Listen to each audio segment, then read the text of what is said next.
Okay, I don't know that I'm going to stand in front of this thing. It's hard for me to do that, but Bill wants me to do that. Yeah, blame it on Bill. No.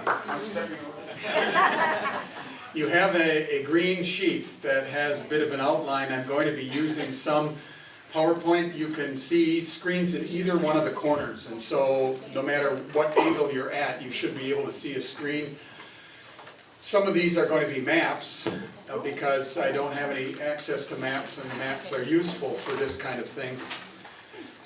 What we're going to be discussing is, well, everyone has Gaza on their mind because you see it on the news all the time, and you know that it's just another episode in a long-standing conflict in the modern state of Israel.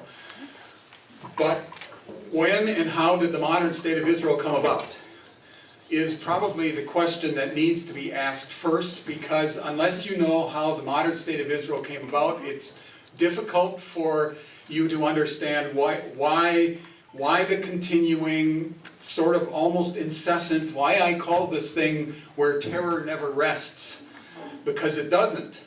And I wanted to draw people into this discussion with something tantalizing like that. Most people thought, what in the world is this going to be about? Well, it's a historical retrospective on the tensions, the Arab-Israeli tensions, conflicts in the Middle East, and there's a lot to say. I could go long, but I'd rather see the night's receivers go long. Thank you very much. I'm here all week.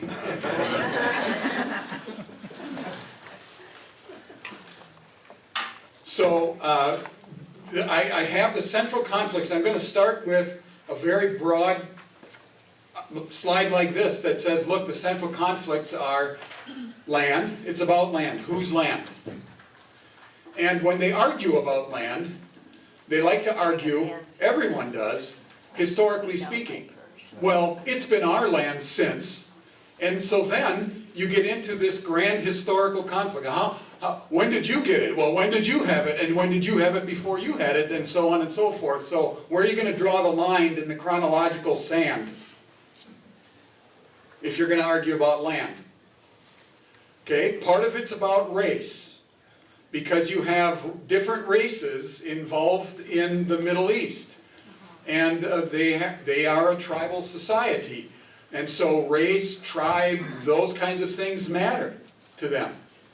And obviously, God gave Abraham a promise. And he gave him a promise to his people, he would give a land. Okay. And God drove the other peoples that were on that land out so that they could be in that land, because the Savior had to come from some people, and the Savior, to be one of us, a human being, had to be born in a place. It could have been anywhere, but by God's design, he said, I'm going to have that Savior born in Bethlehem, grow up in Nazareth, and Jerusalem's going to be the central city. If you remember the Old Testament, you'll even remember that they enter into the land of Canaan in about 1400 BC. But the city of Jerusalem itself is not within the firm control of the Israelites until the time of David. And David lives, again, round number, about 1,000. Well, that's a long span of time. That's 400 years. We can't, even as a nation, say, well, like 400 years ago. Hasn't been that. The other thing is religion. Incidentally, Abraham, you know, has Isaac, but before that he had Ishmael. And the Isaac and Ishmael lines are the dividing line between Jews and the others. But they all have Abraham as their father. So now what? When you have that kind of racial sensitivity, and you have some commonalities, and yet you have some clear divides, And then it gets to the issue of religion. So the dominant religion in Israel today is Judaism. And not quite half of the world's Jewish population are citizens of Israel. So it's in the 40-some% of the world's Jewish population are citizens of Israel, but that means more than half of the world's Jewish population lives elsewhere. But Israel, and I'm going to have just a little bit from their so-called basic law, and the basic law of modern Israel is it will be a Jewish state, and Judaism will be the religion. I mean, it is definitely a religious state. That doesn't mean that most of the Jews are Orthodox Jews, because of the Jews that actually live in Israel, the ones that we might consider ultra-Orthodox or extreme right-wing is somewhere in the neighborhood of 10%. So that's not a large number. Most of the Jews who actually live in Israel are called secular Jews. They're not religious Jews at all. But what are the other religions? Islam is a religion. And Islam as a religion comes about in the 7th century AD, when Muhammad lives. And it dominates the Middle East and North Africa and spreads rapidly and militantly. So now you have the religion of Islam is in the mix there, and it comes from the Arabian desert to the south, and it's influencing all of that Middle Eastern area. You also have Christianity, and of course I'm not going to, so you have Judaism, dominant Judaism. You have a very large segment of Muslim people, or Islam, which Islam just means submission, okay? And so a Muslim is one who submits. So the religion's Islam, the people who follow it are Muslims. And then Christianity, of course, Christ dies outside the walls of Jerusalem and is buried outside the walls of Jerusalem. And, of course, rises from that grave and lives to this day. And the religion of Christianity is the only one true religion in the world. Christianity has a presence in the modern state of Israel. It has to, because there are Christians everywhere, and that's where Christianity exists. Or it has its origins, and people who are Christians are interested. Where did Jesus live? Where did Jesus walk? What did Jesus see? Where's the Mount of Olives? What does it look like? So there are going to be lots of Christian pilgrims going to Israel. They are a distinct minority, and most of the Christians actually who live in Israel are Arabs. Arab Christians. Not every Arab is a Muslim. Not every Muslim is an Arab. I mean, you just have to, these are categories in which you have to think. Okay, this guy is an important figure. His name is Theodor Herzl, H-E-R-Z-L, and you see that Zionism is the thing I need to talk about before we go in any further. What is Zionism? Theodor Herzl is the modern godfather of Zionism. He was an Austrian Jew from Vienna, and he lived in the late 19th century, late 1800s. And Zionism was a cause that promoted Jews having their own homeland again. I'm going to walk away from this because I don't like that. Boom, boom. Okay. So Zionism is a promoting of a Jewish homeland. That's what the Zionists want. Their watchword is ha'aretz. Ha'aretz in Hebrew, the land, the land, the land. Why? Because there had been a very widespread Jewish diaspora. Anytime you hear the word diaspora, that just means dispersion of Jews. The pool cue hit the balls and boom, they went everywhere. Okay? And so there is Jews don't live in a standard homeland. They have been dispersed. And these diasporas are a consistent part of Jewish history. That happens again and again and again because, well, they were taken into exile and they came back from exile. How many Jews came back at the time of the exile of the Babylonian captivity? Not that many. Most of them stayed in captivity because, they'd grown up there in Persia and it's kind of nice living in Susa. And why would I want to go back 80 years, that's 2 generations or more? Why would I want to go back to where great-grandpa grew up and I know nothing about it? I always tell the students, it'd be like you lived here and then they said, well, you can go back to Germany. And we'd go, well, I'm sure Germany's great, and I'm sure the farmstead back there in wherever is pretty nice, but why would I want to do that? This is where I live. So to get the Jews actually to go back wasn't the easiest thing in the world. And of course, no one wanted to live in Jerusalem.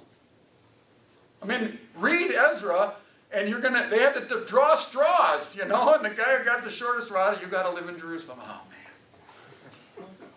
Because security's the biggest issue back then in the scriptural account. And security to this day is the biggest issue.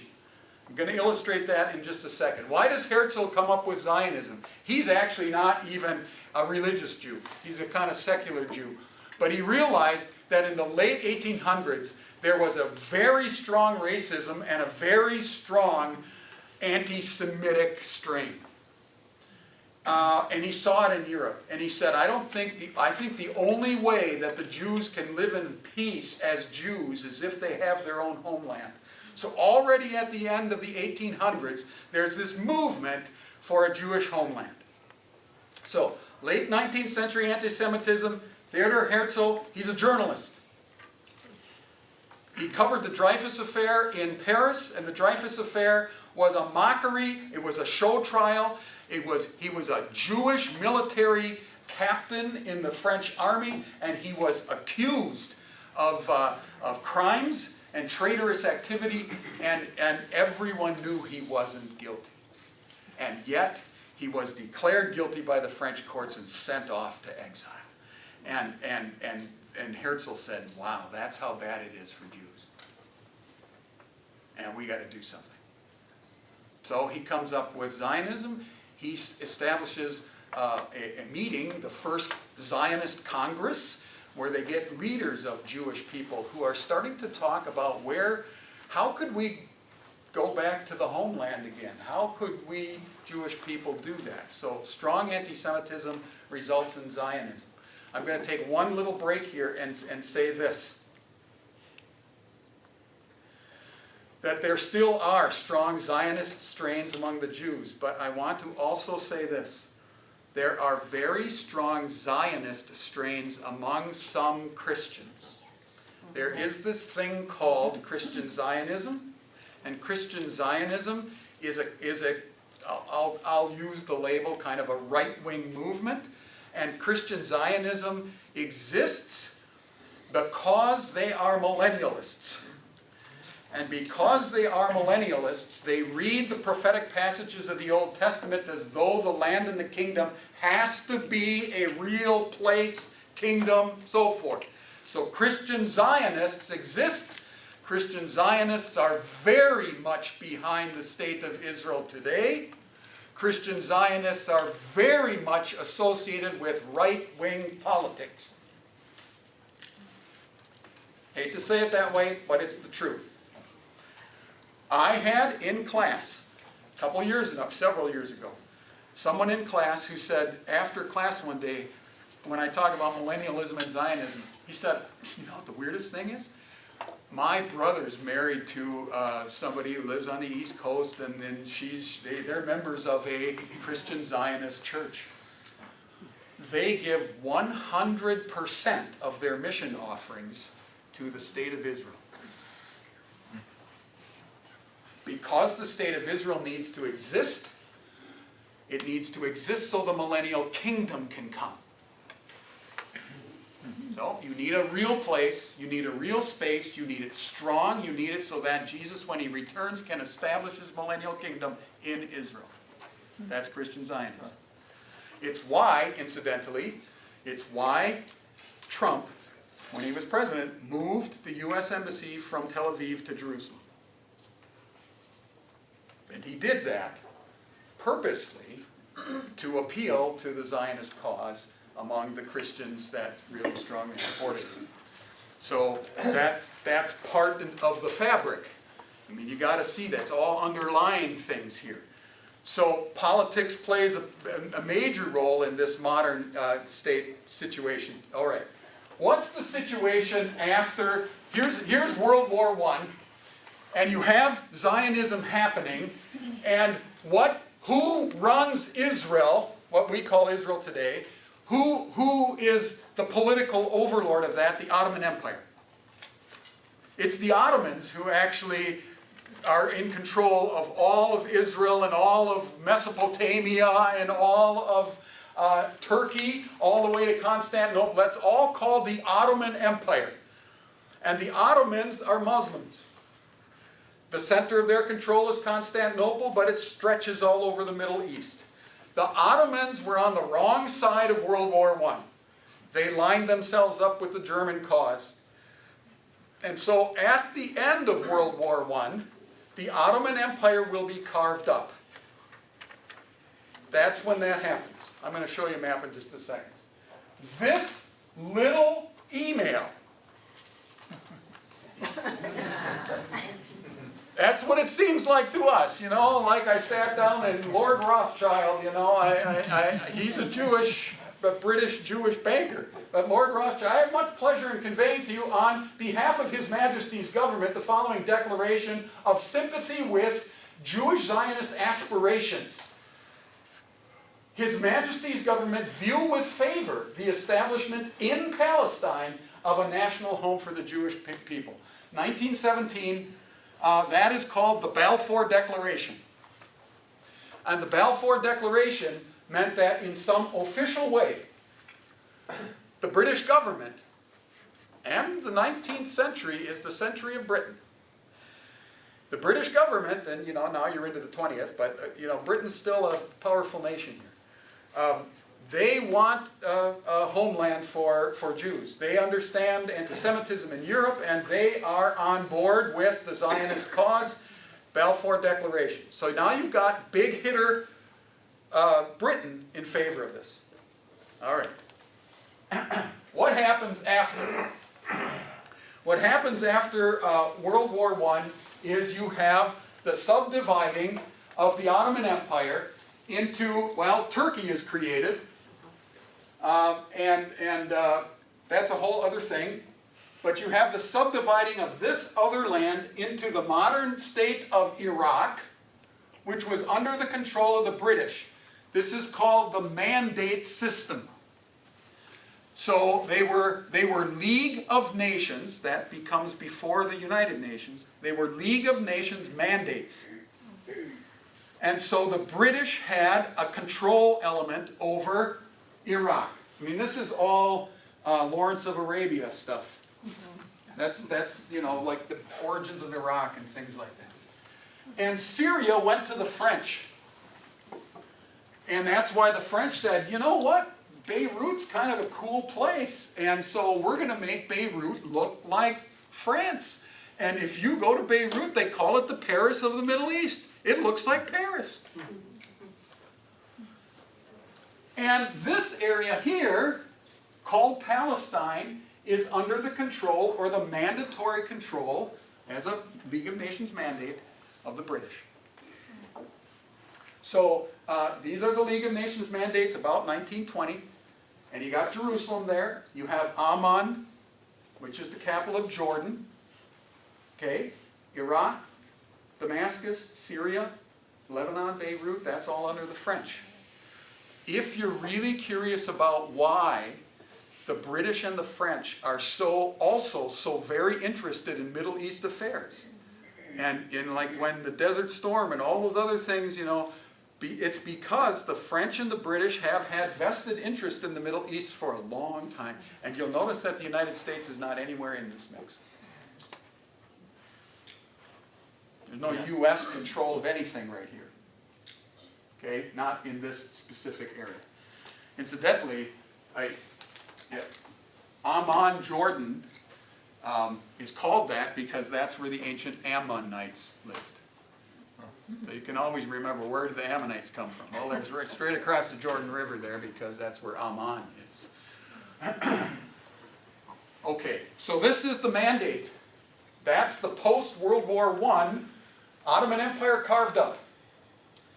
Okay, now I'm going to do this population. Close of World War I, how many Muslims are living in the Middle East? 620,000 Muslims. How many Christians? About 70,000. Who's the minority? At the very end of World War I, you got about 60,000 Jews that live in the area. But remember, the Balfour Declaration comes in 1917, and the British have encouraged, they say, we like this Zionist aspiration, and we are the mandatory control of Palestine. The Brits have the control of Palestine. So, there's a large immigration factor happening in between, say, 1920 and 1935, 1940. That 15, 20 years, look at how much Jewish immigration has happened. Now they're 460,000. Muslims are still great. It's really interesting to look at the end of World War II. Now you have the Muslim Arabs over 1 million, and the Jews about 600,000. Now I'm going to put up a modern statistic. I could find some other ones. There are lots of demographic statistics, but this one was an easy one. This is 2019. I'll say right now, the state of Israel has just shy of 10 million people. Just shy of 10 million people. Of the 10 million, just shy of 7 million are Jews today. And by the way, that's 100 years after the Balfour Declaration, or this is 100 years after the end of World War I, where they had 60,000, and now they have 6 million. And this is in 100 years. That's the exponential growth and the replacement in some ways, and in some ways also displacement of peoples that made that happen. So percentage-wise, it's 70-some%. You've got about 17 to 20%. Depends on we think that there's so much tension in Israel in these last years that how could it possibly be a growing population? But the state of Israel grows by about 1 to 2% in population every year. So it's just consistently getting larger. And they're trying to pack all of those people into an area about the size of New Jersey. So top to bottom, north to south, Israel's about 270 miles. Width across, to get across it, about 70 miles. You could go from here to the Twin Cities airport and you'd be right through the whole thing. It's extremely, extremely small. It's about the size of New Jersey. And you've got almost 10 million people in the mix there. Okay. Now I'm skipping ahead. You'll notice, I have formation of the Arab League there. You better keep that in mind, because the Arab League is a hodgepodge of people who were non-Jewish, had Arab background. They could be from different tribal peoples. They may even be of different Muslim mix. You know that Islam itself is subdivided into Shiites and Sunnis. And Shiites and Sunnis don't even get along very well. But the Arab League says, well, we cast all of that aside.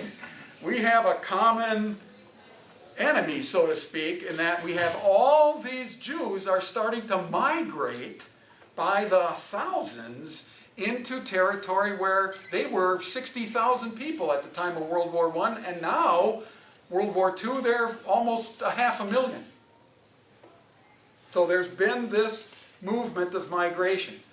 And the British mandate is managing it. They're trying to manage how migration happens. They're trying to manage the political tensions. And you can understand what's happening underground. What's happening underneath the British mandate is two things. You have native Palestinians or Arabs who are upset by all of these other people buying our houses and buying our land and getting in here and so forth. And what do we do? So they have this underground resistance movements that become militant to some extent. And that's going to happen. The Jewish people are coming in and they're realizing that they're meeting with resistance. And they could say, but this is our land. I mean, this is our promised land. And it was promised to us a long time ago and we were here once. But there is also, they have a sense that they're secure, they're not that safe. And so you have also Jewish underground movements that start out as security things. They need to have some security. And so keep that in mind. Already in the 30s and into the 40s and so forth, you have on both sides a coalescing of what we've got to defend ourselves, or we have to make sure that our perspectives are understood. Okay. The biggest thing, my Wi-Fi connection was lost. Keeps going. I think yeah, it's good. The biggest thing is now post World War II. So we had Ottomans, we had a British mandate, and now World War II is done. And what happened in World War II to promote Jewish sympathy worldwide? It's the Holocaust. And when you say, you know what happened to Jewish citizens in Germany, and I'm going to show you pictures, and et cetera, et cetera. And Holocaust is a thing that happened, and there were concentration camps. You got worldwide sympathy. And if we're ever going to strike while the iron is hot on this Zionist cause, this is the time. And the Brits are tired. They're tired of what's happening in the mandate. They're tired of trying to control they keep trying to turn the heat down, but it keeps bubbling, and they're tired of it. So after World War II, you have a new thing called the United Nations. Not the League of Nations anymore, but now it's the United Nations. And the United Nations, the Brits bring before the United Nations, you know what, I think it would be better in the Middle East if we had two states. If we had a Jewish state, it's illustrated in green, and then we would have an Arab state, illustrated here in the tan color. And Jerusalem is going to be the magnet point, and what are we going to do about that? But they kind of felt like that would be its own little place, and it would just be an internationally managed and run city. How about that?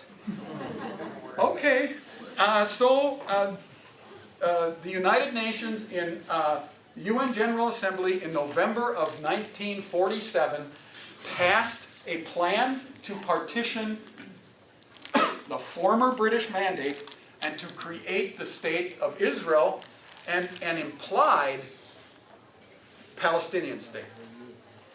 They actually had a number of different options, and they took it before the Jewish people, and Jewish people said, we kind of like option one, and option one was that they would have two identifiable areas, that they would have some economic unification because they're sort of on top of each other. But my point is this, that post-World War II, sympathy for the Jewish people, United Nations passes what's called Resolution 181. Resolution 181. And Resolution 181 was the formation by the United Nations of the State of Israel. The State of Israel then is officially declared in May of 1948. That's a key red letter date. 1948, May of 1948, the State of Israel becomes the State of Israel. And that's how the state of modern Israel started. What's interesting to me is the Jewish state was this little section by the Sea of Galilee, connected by a little road right here to this little section of the coast, connected by a little road right here, and all the way down to the Gulf of Aqaba. But it's like, I call it a checkerboard. You know, you can have this one, boop, and I'll check here. And then you can have this and this and this. And was it pure? In other words, in the green part, was that only Jewish people living? And in the tan part, were there only Palestinian Arabs living? And the answer is no. There were all kinds of Palestinians that lived in the green part, and there were all kinds of Jews who lived in the tan part. So what are you going to do? Immediately after they declare the State of Israel, they get two big hitters to agree that the State of Israel should exist as the State of Israel, officially recognized by the United States and the USSR. Well, if you get the United States and the USSR both to recognize it, they're the superpowers post-World War II. Does every state recognize it? No. Did everyone in the United Nations vote for this? No. In fact, of the United Nations representatives, what was interesting to me, there were 10 representatives who abstained. You know, I can't make a decision, forget it. I'll live with the consequences. Well, you've lived with them now. So, that's the resolution, and that's how the State of Israel happened. If you see it in wider picture, you notice in this little inset, anything in black was the State of Israel in its origin. Immediately after it was begun, in May of 1948, they had to fight for their existence. The Jewish side calls it the War for Independence. They were recognized as a state, and they started fighting right away because they met resistance right away, immediately.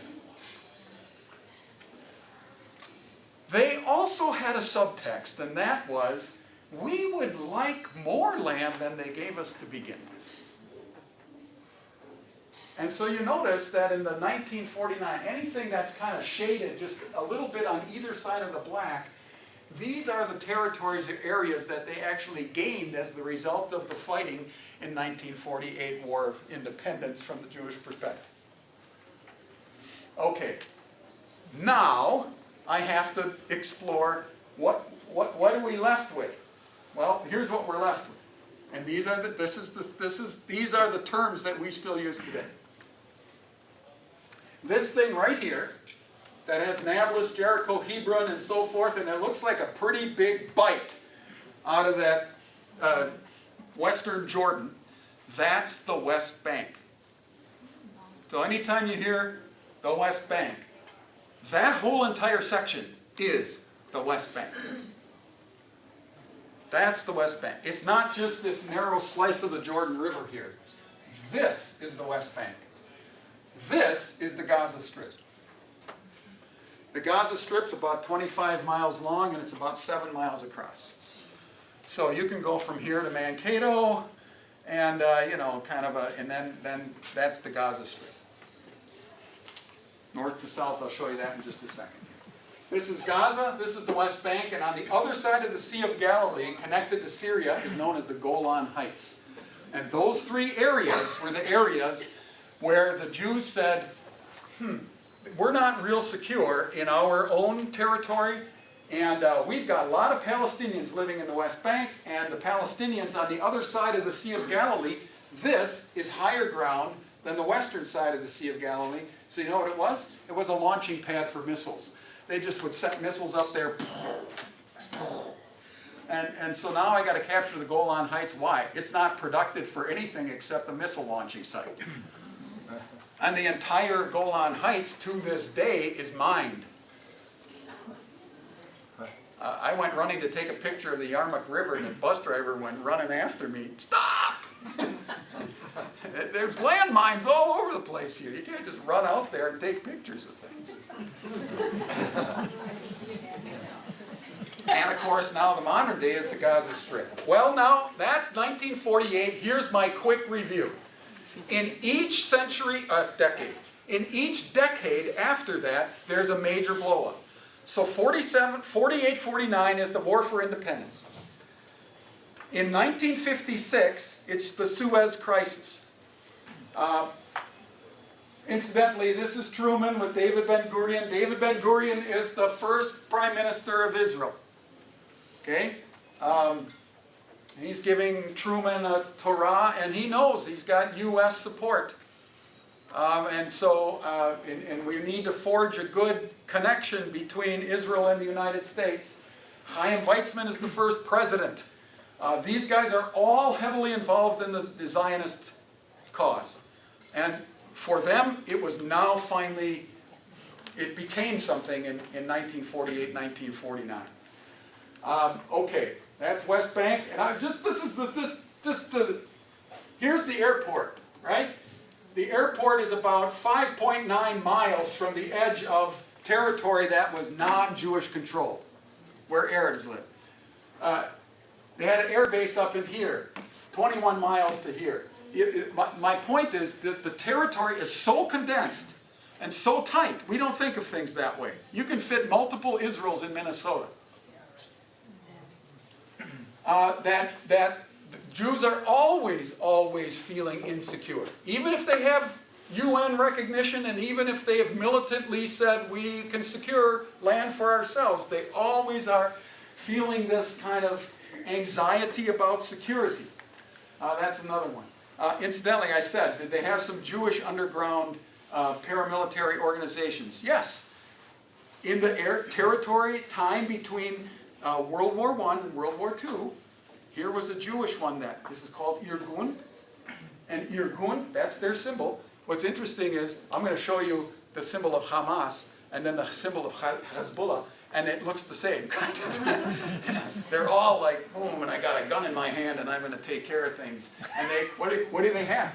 They got the state of Israel right here. Here's the Sea of Galilee, here's the Dead Sea, you know.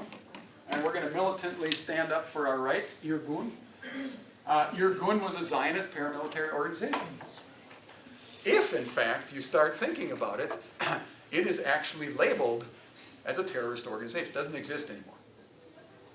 But when it existed, did they, throw grenades at some people now and then? And the answer is, yeah, they did. Yeah, they did. In fact, the leader, at one point, the leader of Irgun was Menachem Begin. He becomes the prime minister of Israel back in the day that some of us remember. Hey, Menachem Begin. And he was in Irgun. So, okay. This is the movement of troops that happened immediately after the partition, and now the diaspora of, now you got to kick out the Palestinians out of Jewish land. So many Palestinians go to the West Bank. A fair number of them go up into Lebanon, and a fair number of them go down into the Gaza Strip. But the places where most Palestinians displaced out of Jewish-held land is into the West Bank, Gaza Strip, Lebanon. That's where most of them go, and now this is a displacement of Palestinians from the lands that they had held, but now it's the state of Israel, and it's a Jewish state. And, okay. Suez Crisis, 56. This guy, Nasser, wants to take control of the Suez Canal. And the Suez Canal, of course, is extremely important to European shipping. Beyond European shipping, even shipping going to the West. But the French and the Brits are extremely anxious about Nasser wanting to take the Suez Canal. So the Suez Crisis is interesting because it results in an invasion of Egypt. And the Egyptians are on the side of the Arabs. They're in that Arab League, and the Egyptians are generally Muslim. And so you've got the sympathy of Egyptians is going to be with the Arabs in Palestine. And, okay, so you've got Nasser trying to make a power play. The other European nations and the other superpowers get involved. And so in 56, people begin to realize that stuff that's going down in the Middle East, with Israel as the magnet point, is actually a superpower I mean, the superpowers are taking sides. The European countries are taking sides. And so the Americans are sending tons of aid to Israel. And the Russians, interestingly enough, are sending tons of aid to Egypt and other places because they see this as a showdown between, it's a Cold War thing. So 56, Suez Crisis is a Cold War thing. I could get into details here, I won't get into very much. But this is the interesting thing. After 56, you get the 67. The 56 Suez Crisis results in the Suez Canal being opened up. Okay, we'll leave it that way. 67, most important date. I would say 48, I would circle 1967. Because 1967 is the so-called Six-Day War. And the Six-Day War is when it's a preemptive strike. The Israeli military, known as the IDF, Israeli Defense Forces. So if you hear that, I just heard it on the news last night, the IDF, Israeli Defense Forces, that's the military. They made a preemptive strike on Gaza and the Sinai Peninsula, West Bank, Golan Heights. In 6 days, not even a week, they completely took control of the Golan Heights, they took control of the West Bank, and they took control of the entire Suez Sinai Peninsula. And the guy who was the leader of the IDF is Moshe Dayan. And he was always famous in the news because he was the eye patch guy. And whenever you saw Moshe Dayan, you went, ooh, that's the Israeli military. That guy, you know, at 6 days, preemptive strike, and the Israeli military takes total control of the entire area. That, in green, is what Israel looked like in 1967 at its largest. What were they given in 48? Oh, a little bit of land here, a little bit of land on the coast, and a little bit of land here. What did they now take? The entire Sinai Peninsula, the whole West Bank, and the Golan Heights. Since 1967, everything that's happening is an attempt to get the Israeli government to give everything back. If you look at a map to this day, by the way, they have de facto control of the West Bank.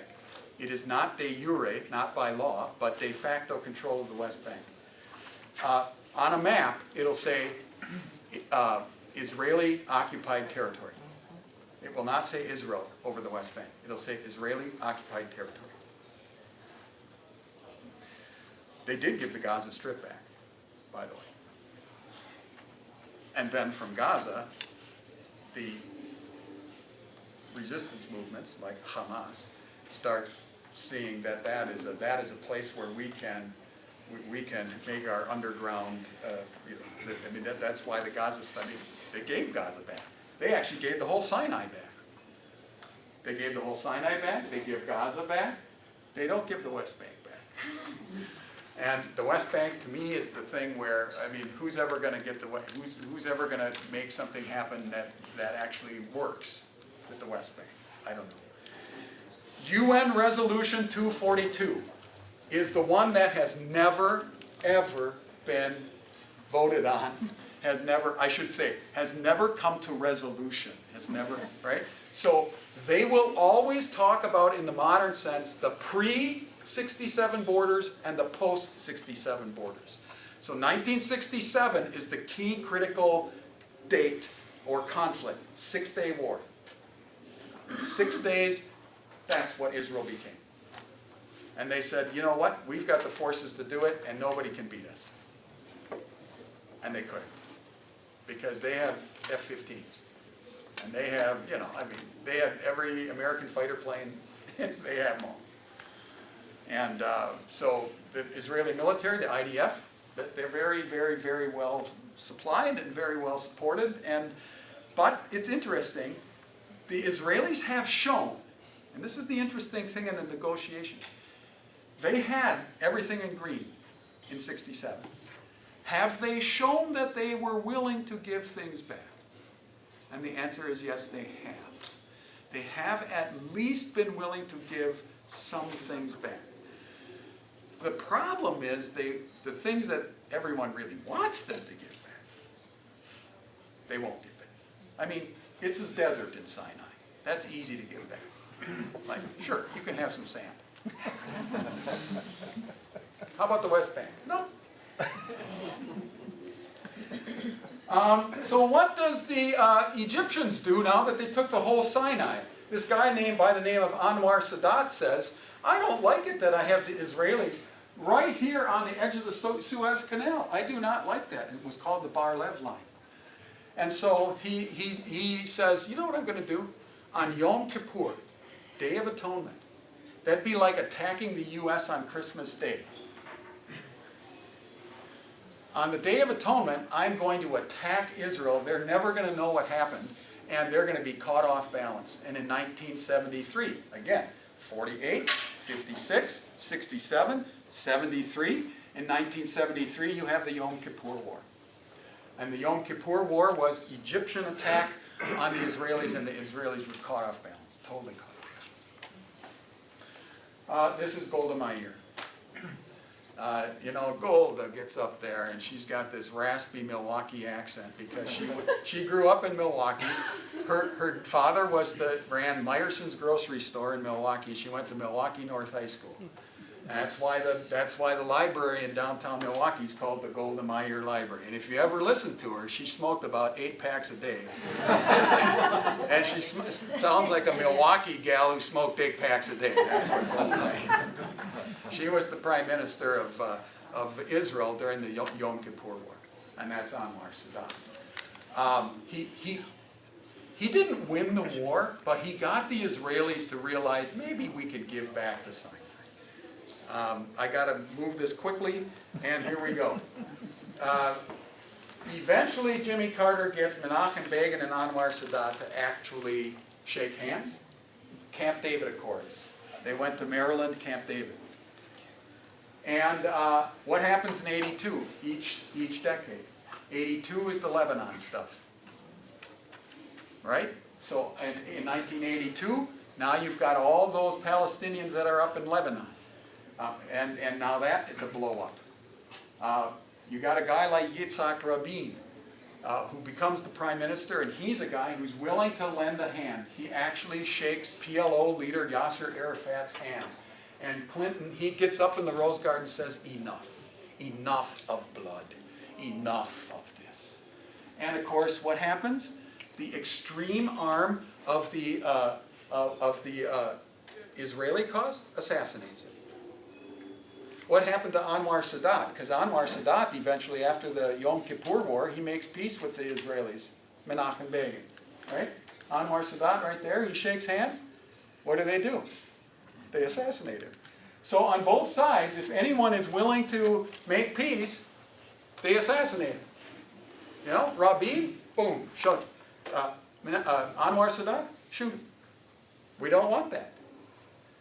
The person of King Hussein is interesting just because he's married to an American. Queen Noor is Lisa Halabi. She's from Washington, D.C. She was a stewardess. He met her on a flight, and she's like, well, okay. So now the Jordanian side has a pro-American slant, a pro-Western slant. That's why American University in Jordan, in Amman, is there. Shimon Peres, Yasser Arafat, these guys are all 50th anniversary. Would have been in 98. In 1998 was the 50th anniversary, and what do? They've got Theodore Herzl, David Ben-Gurion, Golda Meir, Menachem Begin, and Benjamin Netanyahu. He's still around. All right, this is what Hamas looks like. It's an Islamic resistance movement. That's their militant symbol. Hamas is an acronym. It's an acronym for Islamic resistance movement. That is Gaza. Hamas is Gaza. Hezbollah means Party of God, and they are Lebanon. So anytime in the news you hear Hamas, those are the guys centered in Gaza. Hezbollah are the guys centered up in Lebanon. I'm just going to show you this because in and around Jerusalem, anything in blue is a Jewish neighborhood, anything in yellow is a Palestinian neighborhood. The road systems inside Israel are segregated. If one thing strikes you, you've got 2 colored license plates, and you go, well, why do they have 2 colored license plates? Because if you're Jewish, you have a yellow license plate, and if you're Palestinian, you have a white and green one. star-bellied sneetches and not star. It's apartheid to some extent. Now, I will have to say this, it's not totally that way, because there are many Palestinians who are living in Israel that do not want to be part or citizens of the state of Israel. So they are Palestinians who want the white license plate, but they can only travel on certain roads. I mean, there's a segregation there. This is what settlements look like today. So the Jewish people are building in the West Bank these neighborhoods, and these neighborhoods are built specifically to be forts. They actually are designed so that they have security areas and defense areas, and that's whenever you hear Israeli settlement, that's what it is. Is there a wall? Sure there is. It's just like the Berlin Wall in some ways. And it divides areas of Palestine and the West Bank. This is a section of the West Bank barrier wall. Dividing Palestinians from, because remember, the West Bank is not officially theirs. It's just occupied territory. I'm going here to, I'm just going to, there's Netanyahu. And he's been on the, late 90s he was prime minister, 29 to 2021 prime minister, and now he's 2022, he's back again. 3 times he's been prime minister, and he's been prime minister longer than anyone has ever been. He grew up in Philadelphia. His father was a professor at a college in Philadelphia. He went to MIT and Harvard. Speaks perfect English and Hebrew. There's Gaza. Roughly 6 miles by about 25 miles, and you got about 2.1 million people in that area. And that's what Hamas, this is where Hamas is. And this is it superimposed. The entire Gaza Strip would go from Washington, D.C. to just south of Baltimore. We lived in Columbia. That is the Gaza Strip.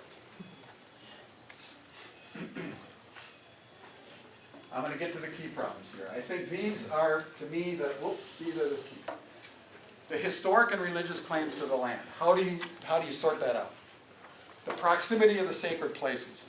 I skipped over that slide, but you have the Dome of the Rock, you have the Wailing Wall, and you have the Church of the Holy Sepulchre within about a half a mile. And those are the sacred spots of Judaism and Islam and Christianity all tight.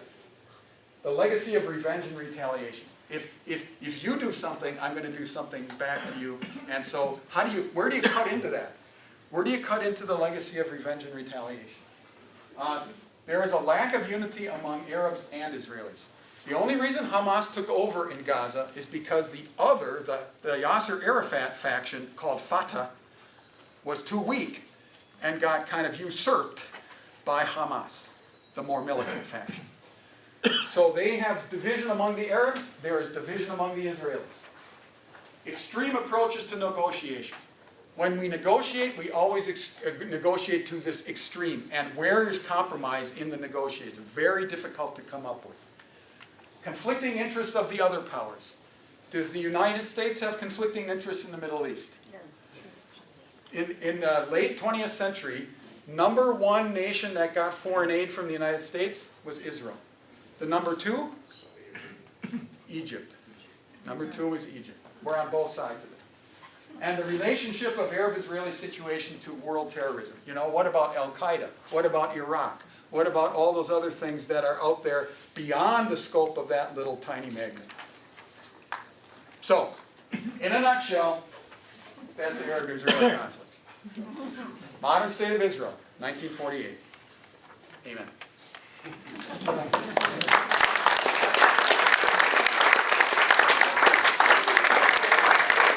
right, time to go watch the football game.